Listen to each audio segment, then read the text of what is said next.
Assalamualaikum warahmatullahi wabarakatuh.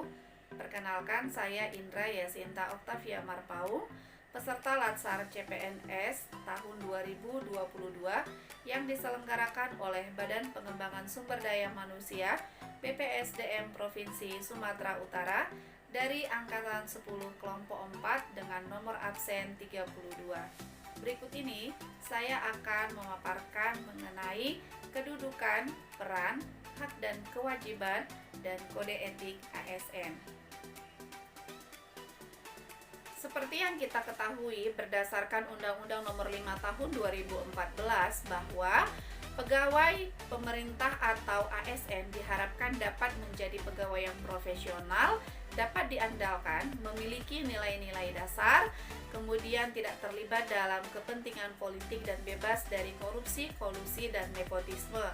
ASN yang ada di Indonesia terdiri dari dua, yaitu pegawai negeri sipil atau PNS, dan yang kedua adalah pegawai pemerintah dengan perjanjian kerja atau yang kita kenal dengan P3K.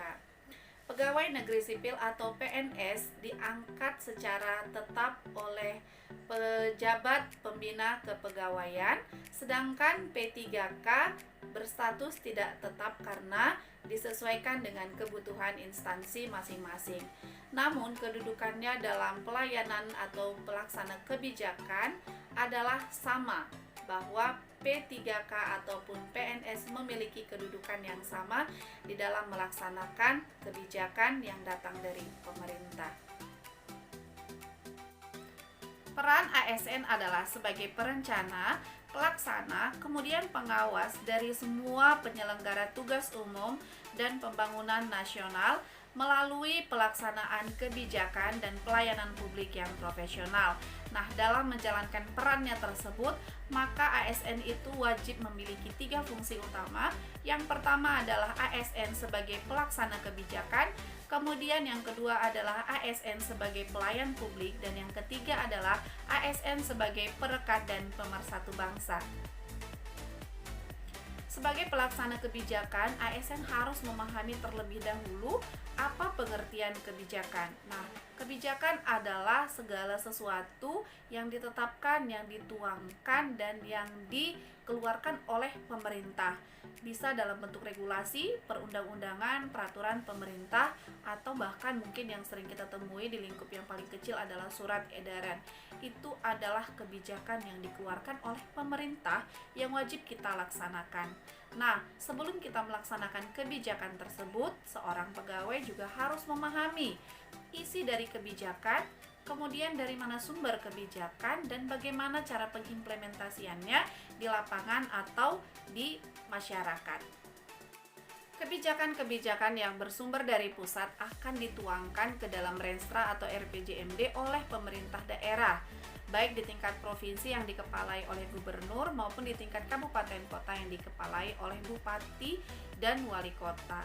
Nah, jika ASN tidak memiliki kemampuan substantif, maka akan muncul permasalahan-permasalahan di mana seperti yang terjadi sampai akhir-akhir ini, bahwa program yang ada itu tidak mengalami perubahan, tidak ada perubahan dari tahun ke tahun.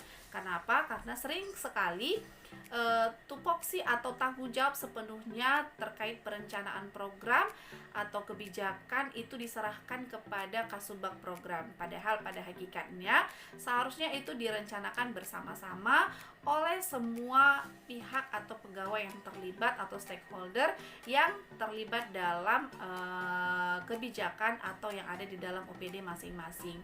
Jadi, Kasubag program itu tidak dapat berjalan sendiri. Mereka harus saling mengisi, harus saling memberikan rancangan-rancangan program dari setiap bidangnya masing-masing. Fungsi yang kedua adalah ASN sebagai pelayan publik. Nah, berbicara tentang pelayan publik, tentunya kita harus benar-benar memahami apa esensi dari pelayan. Pelayan itu adalah orang yang melayani, ya. Jadi, ada beberapa hal penting yang harus kita pahami sebagai pelayan publik. Yang pertama, kita harus memiliki disiplin.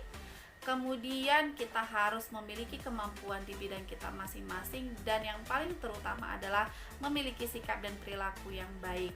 Tanpa ketiga hal tersebut, kita tidak akan dapat melaksanakan kedudukan, peran, dan kewajiban kita sebagai ASN.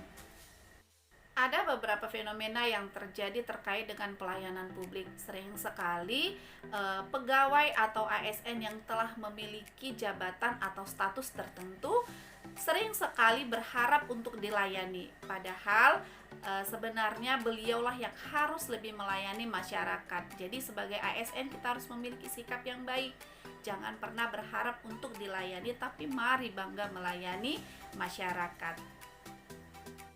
Nah, contoh pelayanan publik yang dapat kita lihat di sekolah misalnya adalah upaya seorang guru dalam memberikan atau melaksanakan pembelajaran yang menyenangkan, yang menarik, yang membuat siswa semakin semangat untuk belajar. Banyak hal-hal, banyak teknik-teknik metode yang dapat digunakan oleh guru yang dapat meningkatkan kompetensi dirinya, kemampuan dirinya, dengan tujuan untuk membuat muridnya merasa nyaman untuk mengikuti pembelajaran. Dan tentunya ketika murid sudah berhasil atau sudah mengikuti pembelajaran dengan baik, dengan berdasarkan pelayanan yang diberikan oleh guru, maka harapannya hasil belajar siswa juga akan lebih maksimal, dan itu yang diharapkan oleh sekolah dalam pengembangan akademis siswanya.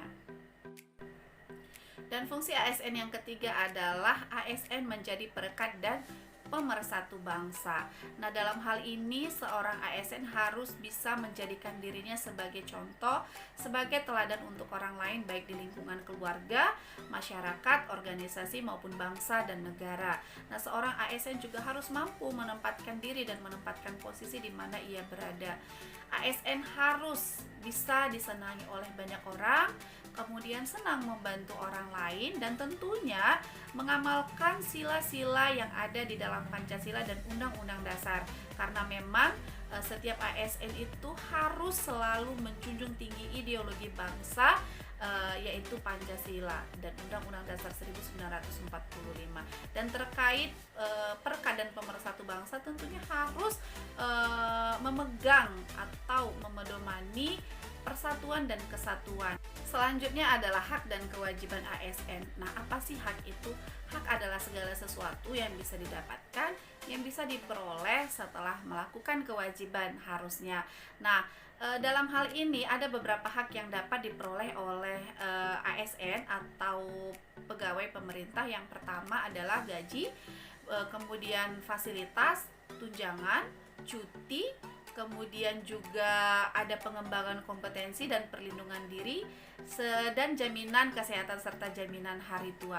Nah, semua hak-hak yang diperoleh oleh ASN atau pegawai pemerintah ini tentunya harus sejalan dengan kewajiban. Kewajiban, tugas, tanggung jawab semua harus dijalankan secara optimal agar ia juga benar-benar mendapatkan haknya tersebut. Dan yang terakhir adalah kode etik ASN. Kode etik ASN adalah aturan-aturan atau norma-norma yang menjadi rambu-rambu atau petunjuk bagi seorang ASN untuk tidak keluar dari koridor yang seharusnya.